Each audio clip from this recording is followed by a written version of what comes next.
Сіздерге проблемаларыңыздан, сәтсіздіктен, ауру сырқаудан құтылудың қарапайым жолын айтқым келеді. Ол үшін не істеу керек? Сәтсіздік, ауыртпашылық, ауру сырқауды ішкі жан дүниеңіздегі негатив ретінде қарайтын болсақ, ең алдымен сол негативті жоюымыз қажет. Күндізгі уақытта қолыңызға қағаз алып, неден құтылғыңыз келетінін жазып шығыңыз.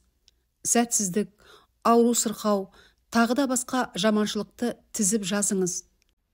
Жазып болған соң, қағазды бүктеп қалтаңызға немесе сөмкеңізге салып, өзіңізбен бірге 3 күн бойы алып жүріңіз. Сол 3 күн бойы қағазға жазғанның бәрін ойлап жүріңіз. Әрине, ондай жаман нәрселерді ойлап жүру оңай емес.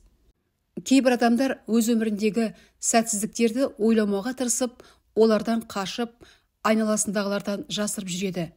Бірақ сол 3 күн бойы қолыңыз босаған кезде оларды ойлап жүруіңіз керек. 4-ші күні қағазды алып, домалақ етіп мыжыңыз. Бір ыдысқа салып өртеңіз. Жанып жатқан кезде отқа қарап тұрып, отпен бірге бойыңыздағы, жан дүниеңіздегі барлық жаманшылық жоғалғандай күйде болыңыз. Осыдан кейін иығыңыздан тас түскендей бойыңызда бір жеңілдік пайда болады. Қағаздың күлін далаға шығарып, желмен бірге ұшырып жіберіңіз. Сонымен бірге ойыңыз тазарып, жақсы ойлар келіп, жүрмей тұралап қалған жұмысыңыз алға басып, өміріңізде оң өзгерістер байқала бастайды.